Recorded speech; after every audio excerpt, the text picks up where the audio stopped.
يومئذ يود الذين كفروا وعصوا الرسول لو تسوى بهم الأرض ولا يكتمون الله حديثا يا أيها الذين آمنوا لا تقربوا الصلاة وأنتم سكارى حتى تعلموا ما تقولون ولا جنبا إلا عابري سبيل حتى تغتسلوا. پھر کیا حال ہوگا اس دن جس دن ہم لائیں گے ہر امت کے لیے گواہ اور لائیں گے تجھے ان پر گواہ. اس دن کافر چاہیں گے اور جنہوں نے نافرمانی کی وہ بھی چاہیں گے کہ ان کو زمین بوس کر دیا جائے اور اللہ کے سامنے کسی بات کو نہیں چھپا سکیں گے. اے ایمان والو، نشے کی حالت میں نماز کے قریب مت جاؤ حتیٰ کہ تم جان لو کہ کیا کہہ رہے ہو، اور نہ جنابت کی حالت میں حتیٰ کہ غسل کر لو، الا عابری سبیل، یا مگر تم مسافر ہو.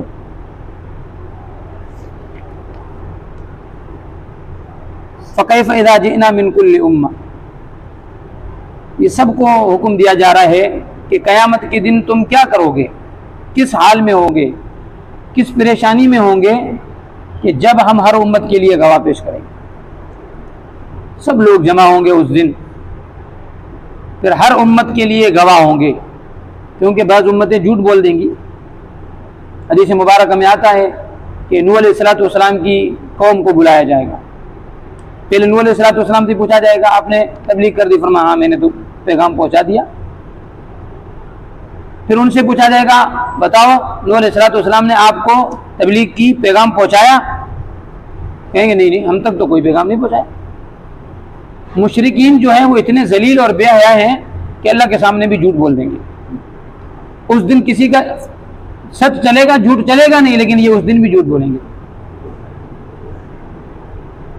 تو پھر کہا جائے گا نوح علیہ السلام کو یہ تو کہہ رہے ہیں آپ نے پیغام نہیں پہنچایا، کوئی گواہ لاؤ. تو پھر کہا جائے گا میری گواہ حضور علیہ السلام کی امت ہے، یہ امت ہے. تو پھر وہ جو ان کی امت ہوں گی وہ تو انکار کریں گی، واہ جی واہ آپ ان کو گواہ بنا رہے ہو، وہ تو تھے ہی نہیں، وہ تو اس زمانے میں کہاں تھے. تو ان کو کہا جائے گا آپ تو تھے نہیں، آپ ان کے خلاف کیسے گواہی پیش کرو گے؟ فرمایا کہ ہم مشاہدے والی گواہی نہیں دیتے، ہمیں رسول اللہ صلی اللہ علیہ وسلم نے بتایا، ہمیں قرآن میں ہم نے پڑھا کہ نوح علیہ السلام نے 950 سال تبلیغ کی. ہم اس پہ یقین رکھ کے بولتے ہیں کہ واقعتاً اس نے حق ادا کیا تھا، جسے پیچھے بھی پڑھا ہے وَكَذَلِكَ جَعَلْنَاكُمْ أُمَّةً وَسَطًا، ہم نے تمہیں درمیان والی امت بنایا، لِتَكُونُوا شُهَدَاءَ عَلَى النَّاسِ، تاکہ تم قیامت کے دن لوگوں پر گواہ بنو، وَيَكُونَ الرَّسُولُ عَلَيْكُمْ شَهِيدًا، اور تمہارا رسول تم پر گواہ بنے گا. یعنی رسول اللہ کہے گا کہ واقع یہ سچ کہتے ہیں کہ نوح علیہ السلام نے تبلیغ کی، میری امت جھوٹ نہیں بولتی.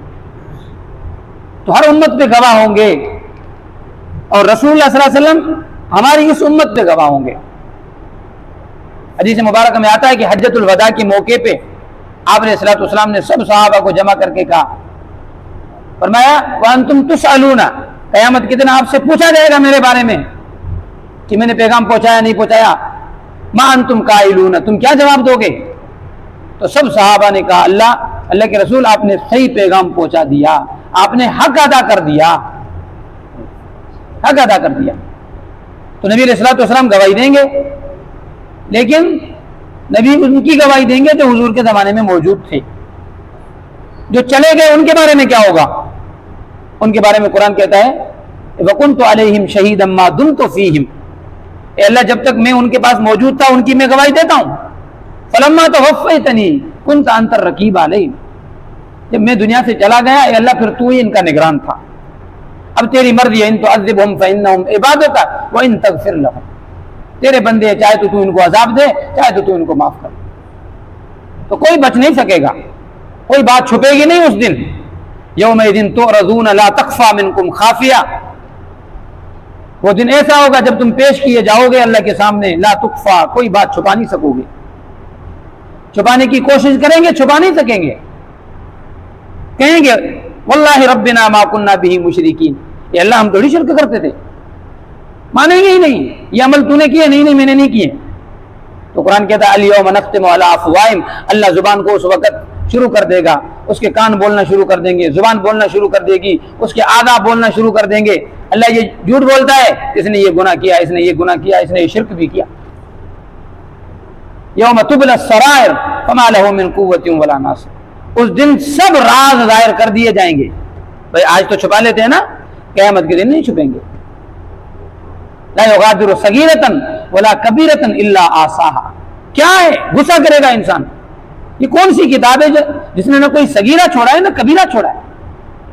ووجدوا ما عملوا حاضرا، اللہ کہتے ہیں جو تو نے کیا وہی ہے، کوئی ظلم نہیں ہے. ولا یظلم ربک احدا، اللہ کسی پر ظلم نہیں کرتا. تو فکیف اذا جئنا، اس وقت تمہاری کیا پریشانی ہوگی جب ہم تمہارے اوپر گواہ لائیں گے.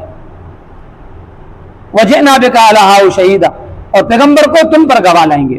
یومئذ یود الذین کفروا، اس دن کافر چاہیں گے، یعنی جب دیکھیں گے اب ہماری کوئی راہ نہیں ہے، کوئی راہ نہیں ہے، ہمیں جہنم سامنے، ہمیں اس میں جانا پڑے گا.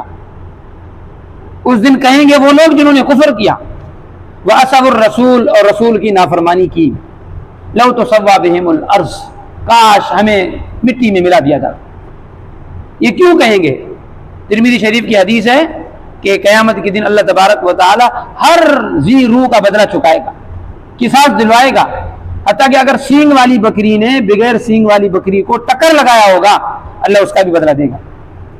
حدیث میں آتا جب وہ بکریوں کا، جانوروں کا آپس میں بدلہ ہو جائے گا تو جانوروں کو اللہ مٹی بنا دے گا، جانور مٹی ہو جائیں گے، کیونکہ وہ ایسی چیز ہے ان کو جنت کی ضرورت ہے ہی نہیں، اس لیے ان کو رہنے کی کیا ضرورت ہے، اس لیے ان کو مٹی بنا دیا جائے گا. تو کافر دیکھیں گے ارے یہ تو مٹی ہو گئے، جہنم سے بچ گئے، کاش ہم بھی مٹی ہو جاتے، ہم بھی جہنم سے بچ جاتے. جیسے سورہ نبا میں آتا ہے وَيَقُولُ الْكَافِرُ يَا لَيْتَنِي كُنتُ تُرَابًا، کافر کہیں گے کاش ہم مٹی ہوتے اور آج اس گناہ سے، اس جہنم سے بچ جاتے. یومئذ یود الذین کفروا وعصوا الرسول لو تسویٰ بہم الارض، کاش ہمیں زمین میں ملا دیا جاتا، مٹی بنا دیا جاتا اور آج ہم یہ دن نہ دیکھنا پڑتا ہمیں. ولا یکتمون اللہ حدیثا، اللہ کے سامنے کوئی بات نہیں چھپا سکیں گے. یا ایھا الذین آمنوا لا تقربوا الصلاۃ، اے ایمان والو نشے کی حالت میں نماز پہ مت آؤ. یہ اس زمانے کی بات ہے کہ جب نشے کا حکم، شراب حرام نہیں ہوئی تھی. حضرت عبد الرحمن بن عوف رضی اللہ تعالیٰ عنہ نے صحابہ کی دعوت کی، اس آیت کا شان نزول ہے. عبد الرحمن بن عوف نے دعوت کی، صحابہ چند آ گئے، حضرت علی بھی آ گئے. تو نماز مغرب کا وقت تھا، تو سب صحابہ نے کہا ہم تو علی کے پیچھے نماز پڑھنا چاہتے ہیں، ہماری تمنا ہے کہ علی ہمیں نماز پڑھائے، یہ ہمارے لیے فخر کی بات ہوگی. تو حضرت علی رضی اللہ تعالیٰ عنہ نے نماز پڑھائی. تو نماز مغرب میں سورہ کافرون پڑھی، قل یا ایھا الکافرون لا اعبد، نہیں بولا اعبد ما تعبدون، نشے کی حالت میں تھے نا، لا چھوڑ دیا. کافروں کو کہا جو جس کی تم عبادت کرتے ہو اس کی ہم کرتے ہیں، الیاذ باللہ. تو اللہ تبارک و تعالیٰ نے یہ حکم نازل کر دیا، یہ نہیں یا ایھا الذین آمنوا لا تقربوا الصلاۃ، نشے کی حالت میں نماز میں مت جاؤ. حتی تعلموا ما تقولون، حتیٰ کہ جان لو کہ تم کیا کہہ رہے ہو. یعنی جب تمہارا نشہ اتر جائے، پھر ابھی تک پوری حرمت اتری نہیں تھی، پھر آگے 7ویں پارے میں آ رہا ہے کہ اللہ تبارک و تعالیٰ نے پھر شراب کو حرام کر دیا، یعنی ہر نشے والی چیز کو اللہ تبارک و تعالیٰ نے حرام کر دیا. تو نشے کی حالت میں نماز نہیں پڑھ سکتے. بعض علماء فرماتے ہیں نشے سے مراد یہ ہے کہ غفلت کی حالت، جب تم غفلت کی حالت میں ہو اس وقت نماز نہ پڑھو. حتیٰ کہ حدیث میں یہ بھی آتا ہے کہ اگر آپ کو سخت نیند آئی ہوئی ہے، اب جماعت جا رہی ہے، تو علماء فرماتے ہیں سخت نیند میں نماز نہ پڑھو. سخت بھوک لگی ہوئی ہے تب بھی جاؤ کھانا کھاؤ اور پھر نماز پڑھو، کیونکہ جب سخت نیند لگی ہوگی تو آپ کیا بولو گے. حدیث میں اتنا بھی آتا ہے کہ ایسے نہ ہو کہ دعا کے بدلے میں بد دعا مانگ لو. ایاک نعبد نہ بولو، لا ایاک نعبد بول دو. بندہ نیند میں ہوتا ہے تو کچھ بھی بول دیتا ہے نا. اور دوسرا علماء اکرام فرماتے ہیں حتی تعلموا ما تقولون، یہ تمہارے اور ہمارے لیے سبق ہے کہ نماز پڑھو اس حال میں کہ جو تم کہتے ہو وہ جانو تو صحیح کیا کہہ رہے ہو. یعنی نماز کا ترجمہ آنا چاہیے. مسلمان ہے اس کو کوئی ترجمہ نہیں آتا اور فکر بھی نہیں ہے، دعا قنوت کا ترجمہ نہیں آتا، ثنا کا ترجمہ نہیں آتا، بس ایسے ہی جیسے وہ کیسٹ لگاتے ہیں نا، وہ خود بخود چل رہی ہوتی ہے.